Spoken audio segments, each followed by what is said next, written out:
Pak Purbaya nyuntikin 200 triliun ke Bank Himbara. Kita kalau lihat dari kebijakan-kebijakan beliau, nampaknya dia bisa langsung memutarbalikkan mood market nih, dari sebelumnya pesimis tiba-tiba optimis. Nanti inflasi dong, wah cetak uang lagi dong. Apakah jumlah uang berkurang? Sebenarnya uang tuh nggak pernah berkurang. Ibaratnya uang itu kan kayak pedal gas sama pedal rem. Very good ya still ya, dibandingin uang yang nganggur. Harga sahamnya turun banyak sekali, sedangkan labanya naik terus. Orang sangat nggak appreciate, tapi kita lihatnya sebagai contrarian, kita lihat ini sebagai suatu opportunity. Dibilang kinerja perbankan di tahun 2025 bagus, jawabannya juga enggak. Sektor apa coba yang bisa grow banyak di tahun 2025?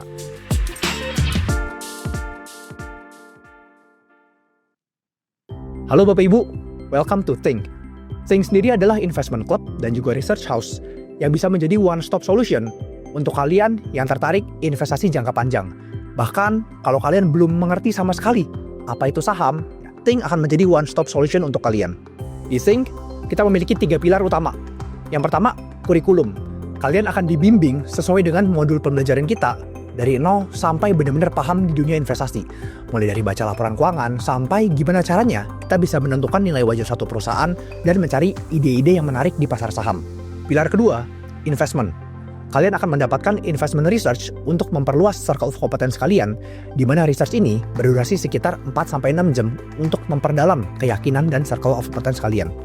Kalian juga akan mendapatkan monthly investment ideas, di mana ini bukan rekomendasi beli ataupun jual saham, tapi kalian akan mendapatkan ide-ide investasi yang bagi kami cukup menarik untuk dianalisa lebih lanjut dan akan kami update setiap bulannya. Nggak cuma itu, kalian juga bakal dapat akses untuk join eksklusif monthly workshop kita. Ya, mungkin kalau kalian ikut workshop di luar sana udah spend 2 juta, 3 juta, belum tentu materinya cocok. Tapi di Think, kita ada rutin workshop setiap bulannya dan kalian bisa mendapatkan akses ini secara gratis kalau kalian join menjadi membernya. Yang terakhir, kalian juga akan mendapatkan bonus KBSI atau Kamus Besar Saham Indonesia, di mana kamus ini mencakup 500 perusahaan dari 70 industri lebih yang berbeda-beda.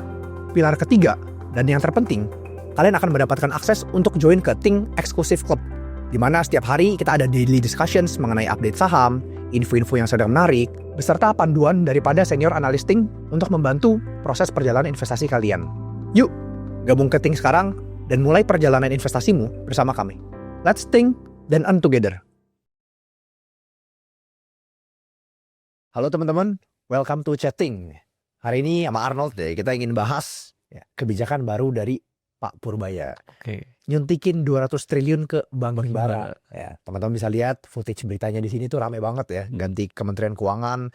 Market itu awal-awalnya pesimis, langsung pada turun saham-saham kan. Tapi kemudian belakangan mulai rebound dan kita kalau lihat dari kebijakan-kebijakan beliau, nampaknya dia bisa langsung memutarbalikkan mood market nih, dari sebelumnya pesimis tiba-tiba optimis. Nah, tapi put that aside, kita di sini ingin bahas sebagai value investor ya, sebagai investor apa sih dampak dari kebijakan 200 triliun ini ya, dan bagaimana pengaruhnya terhadap ekonomi kita, terhadap Bank Himbara ya, terutama Bank BUMN, itu signifikan nggak sih dampaknya? Oke, mungkin kita mulai dari 200 triliun ini dulu ya. Orang pada bilang, Not, nanti inflasi dong, wah cetak uang lagi dong. Nah itu sebenarnya salah. Ya, boleh ceritain kalian, Not, kenapa? Kenapa kita bilang ya 200 triliun ini sebenarnya nggak ada hubungannya sama inflasi. Betul, jadi kita perlu tahu dulu kok, ini 200 triliun ini duitnya dari mana, ya kan?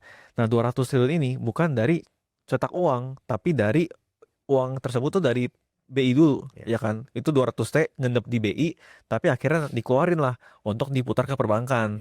Jadi kita di Indonesia nggak perlu cetak uang baru lagi yang akhirnya nggak dampak ke inflasi sebenarnya. Nah kurang lebih gitu. Nah 200T ini itu kan akan ditaruh di perbankan bank-bank BUMN, Bank Himbara kita bilang ya. Nah akan dibagi ke 6 bank BUMN, intinya seperti itu.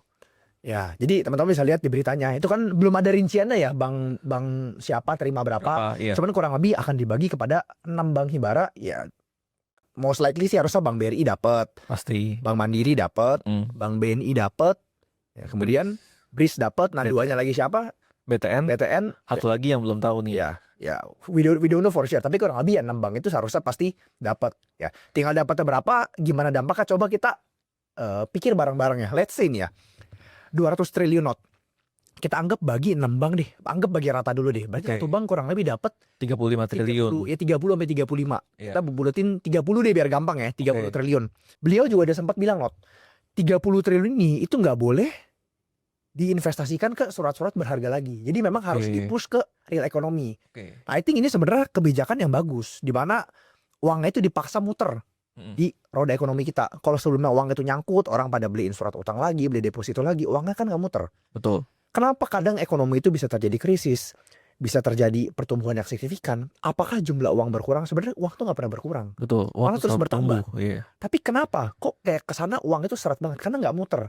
Jadi dengan ada yang di-push 200 triliun ini ke perekonomian, itu dipaksa ya untuk uangnya itu muter. Ya semakin cepat uang berputar di suatu negara, semakin besar uang berputar, itu ekonominya akan semakin maju.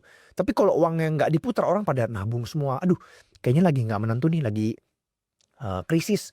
Orang savings, orang nggak belanja, otomatis apa? Ekonomi melambat.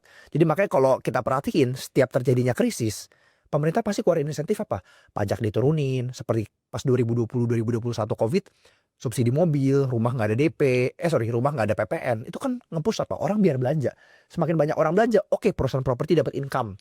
Karyawan bisa kerja lagi, ya nggak jadi di PHK segala macam. Nanti karyawannya spending, itu baru kembali berputar. Jadi balik lagi dengan adanya pertambahan stimulus ya 200 triliun berputar ke ekonomi kita, I think ini adalah salah satu langkah yang sangat baik ya. Apalagi considering beliau baru menjabat 2-3 hari langsung keluarin kebijakan ini.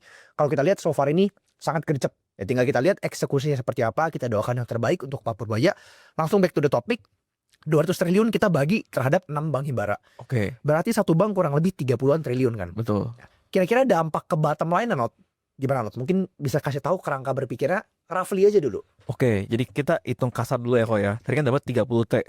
Ibaratnya kita tembak jadi kredit. Ya. Dapat mungkin net interest margin 5% contoh. Ambil rata-rata aja gitu 5% gitu ya. Terus kita potong dengan yang misalkan gak bayar kredit cost gitu ya, 1% lagi. Jadi anggap bersih 4% kok. Oke. Dan kalau 30 triliun dikali 4% dapat 1 triliun. Ya, kurang lebih 1,2 triliun ya. Iya, jadi harusnya bank-bank ini akan dapat tambahan laba sekitar 1 triliun gitu. Nah, jadi kayak kurang lebih seperti itu dampaknya. Oke, tinggal teman-teman cek 1 triliun ini kurang lebih ya, balik lagi disclaimer, ini hanya hitungan kasar untuk kita ngelihat dampak terhadap bottom line seperti apa. Sebenarnya dibilang signifikan banget kalau kita bandingin terhadap profit Bank BRI, Bank Mandiri yang setahun di atas 55 triliun. Betul. Sebenarnya nggak signifikan banget. Ya, tapi balik lagi, I think it's a very good way to start ya kan, considering baru bekerja 3 hari dan ada keluarin stimulus seperti ini yang memaksa untuk berputar roda ekonomi. I think it's very good ya still ya, dibandingin uang nganggur toh nggak ada keluar apa-apa, cuman uang nganggur di kas BI, tembakin aja sono ya kan. I think nggak ada, very limited downside-nya lah. Ya pastikan dengan kalau eksekusi 200 triliun ini tersalurkan dengan baik aja. Itu paling tinggal PR-nya. Dan speaking of banks, sekarang kan memang kesana nih bank ini lagi suram banget tuh. Harga saham udah mulai turun banyak. Orang udah bilang saham bank nggak naik-naik, kinerjanya lagi sulit. Oke, dari kacamata investor sendiri, lu ngelihat perbankan ini gimana Not? Oke. Sebenarnya kalau kita ngelihat dari kebijakan yang 200T ini sebenarnya menurut gue bagus kok. Kenapa? Karena ibaratnya uang itu kan kayak pedal gas sama pedal rem, ya kan. Sekarang mungkin taruh di BI itu kayak ngerem, taruh di investasi segala macam. Tapi dengan disalurkan ke perbankan, itu kayak pelan-pelan mau nginjak gas lagi nih. Dan untuk disalurkan ke ekonomi, which is ekonominya harusnya lebih berputar lagi kan. Nah, dengan perbankan nyalurin itu, ya kan, itu jadi berputar ke roda ekonomi kita, which is bagus sebenarnya. Dan kalau kita lihat perbankan sekarang, nah harga sahamnya kan turun banyak kok. Dan kita lihat juga sebenarnya kalau gua lihat dari sisi dividennya. Dulu kalau gue lihat 5 tahun lalu, mana ada perbankan yang bagi dividen sampai 10% di atas deposito. Jarang banget kok. Dulu gue cuma dapat mungkin BRI ya, itu paling 5%, 4%. Itu aja udah gede banget. Udah gede banget dulu. Tapi sekarang itu udah 2 kali lipat kok. Jadi kenapa ya? Karena harga sahamnya turun banyak sekali, sedangkan labanya naik terus. Jadi ya gue ngeliat ini sebagai suatu kesempatan, dimana orang sangat nggak appreciate. Tapi kita lihatnya sebagai contrarian, kita lihat ini sebagai suatu opportunity. Di mana ini perbankan sekarang, perusahaan yang kita bisa bilang too big to fail, ini ngasih dividen lebih tinggi dibandingkan bonds. Dengan harga saham yang sebenarnya kita bisa bilang relatively cheap. Jadi sebenarnya ini menurut gua ya ini opportunity yang ya kita harus coba kulik bareng-bareng gitu loh. Ya, bukan kulik lagi, Not. Ini I think once in a lifetime opportunity ya. Betul, kapan lagi bisa investasi di wonderful company ya kan. Mungkin kurang lebih, bayangin gini deh, setahun laba Bank BRI, kalau peaknya tahun lalu 60 triliun. Let's say lah 60 triliun itu karena ada faktor lain-lain. Anggap aja laba realnya katakanlah 55 triliun, 50 sampai 55 triliun. Market cap sekarang berapa Not? 600-an, berarti kurang lebih. Bayangin gini, kita bisa mengakuisisi Bank BRI dengan 12 tahun balik modal. Itu kasar kata. Betul. Kalau kita bangun project yang skalanya ratusan miliar, katakanlah bangun hotel segala macam, itu balik modal 10 tahun aja udah bersyukur loh. Betul. Udah sangat bagus. Ini 20 tahun kali itu. Iya, bisa 20 tahun. Ini kita ngomongin optimis 10 tahun, okupansi penuh 10 tahunnya udah sangat syukur. Ya tentu dengan skala yang besar ya. Kalau kita ngomongin bisnis yang skala kecil, bisnis ratusan juta, katakanlah buka F&B atau misalnya pecel lele, modal mungkin lebih kecil. Itu otomatis kita minta tuntut balik modal lebih cepat. Kalau bisa pecel lele 2 bulan balik modal 2 bulan. Kalau bisa 2 minggu 2 minggu. Iya. Tapi kalau kita misalnya bangun bisnis Size-nya sebesar size-nya ini. lebih besar ya kan. Kita dari pecel lele ngomong misalnya ayam goreng McDonald deh. Ya kita buka ayam goreng, ya sekelas ayam goreng McDonald 2 tahun balik modalnya masih murah. Betul. Tapi pabrik McDonald deh ataupun headmaster franchise-nya 5 tahun balik modal masih murah. Jadi semakin besar skala suatu bisnis, Iya. tentu nilai wajarnya akan Makin tinggi. makin tinggi. Dan itulah poin kita sekelas Bank BRI, Bank Mandiri ya, dihargain 10 tahun, 11 7,5 tahun. ada yang 7,5 tahun 7 balik tahun modal. malah, iya. I think it's very cheap. Ya, it's very cheap dan ini bisa jadi kesempatan emas untuk kita sebagai investor bisa mengakumulasi ataupun membeli saham-saham perbankan di harga yang murah. Betul. Kalau teman-teman bilang, aduh saham bank tapi lemot, nggak naik-naik gitu. Well, memang nggak bisa kita pungkiri. Dibilang kinerja perbankan di tahun 2025 bagus, jawabannya juga enggak. Betul. Karena memang kenyataannya di ekonomi real ya. Sektor apa coba yang bisa grow banyak di tahun 2025? Emang gak banyak juga Emang nggak sebenarnya. banyak. Mungkin yang grow banyak itu ada di sektor CPO. crude palm oil ada, teknologi juga ada. Tapi CPO apakah mereka memerlukan dana yang besar? Nggak juga. Kebun mereka tinggal replanting, ya kan. Mungkin mereka membutuhkan dana besar kalau sedang melakukan ekspansi refinery Betul. di hilir. Dan memang kenyataannya ada beberapa perusahaan cukup banyak perusahaan sawit yang mulai melakukan ekspansi di hilirnya. Cuman my point is itu kan nggak begitu besar kita bandingkan dengan ekonomi Indonesia as a whole. Sektor teknologi juga sama lagi growing gila-gilaan, cuman itu masih sektor kecil. Jadi nggak bisa kita pungkiri sektor besarnya katakanlah otomotif, properti, komoditas lainnya di luar dari CPO katakanlah batu bara. Itu semua lagi pada sulit. Harganya turun, volume demand-nya juga cenderung turun globalnya. Penjualan otomotif, penjualan properti juga marketing sales turun, cenderung stagnan. Gias aja kemarin juga nggak gitu ramai banget dibandingkan dengan tahun-tahun sebelumnya. Jadi poinnya memang nggak bisa kita mungkiri, bank pun mau naikin labanya, mau nyalurin ke siapa bingung.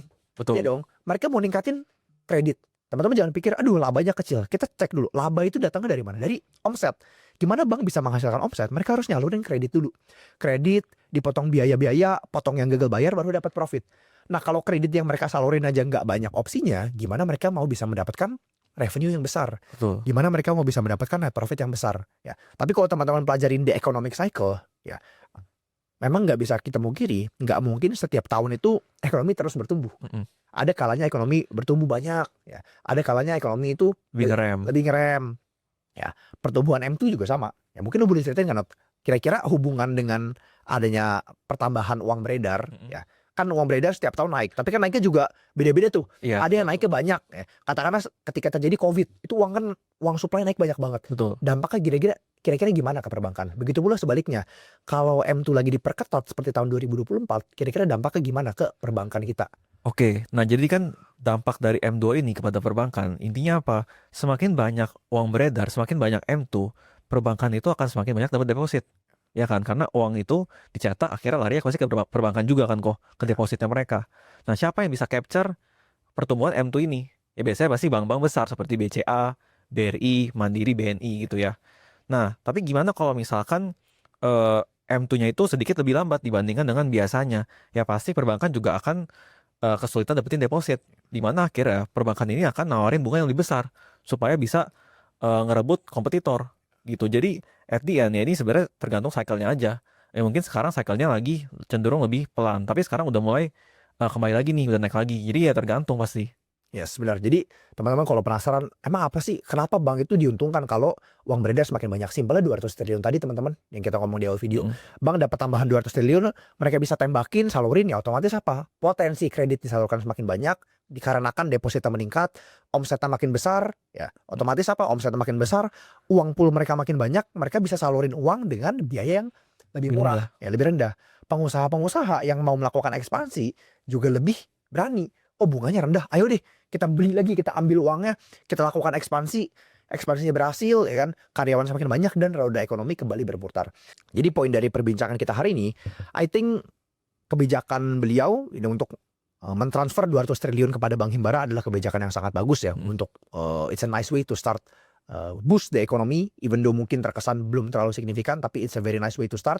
Tinggal kita follow perkembangannya bagaimana, dan sebagai investor kita rasa ini jadi peluang yang menarik ya, considering saham-saham perbankan udah mulai pada turun banyak lagi.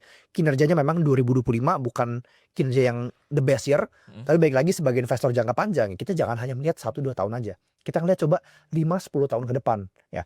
Ketika ekonomi Indonesia bertumbuh, Indonesia menjadi semakin bagus, ya kita yakin perbankan kita juga akan pasti jauh lebih solid lagi. Ya. Jadi penurunan harga saham sekarang itu bisa jadi kesempatan untuk 2, 3, 5 tahun ke depannya.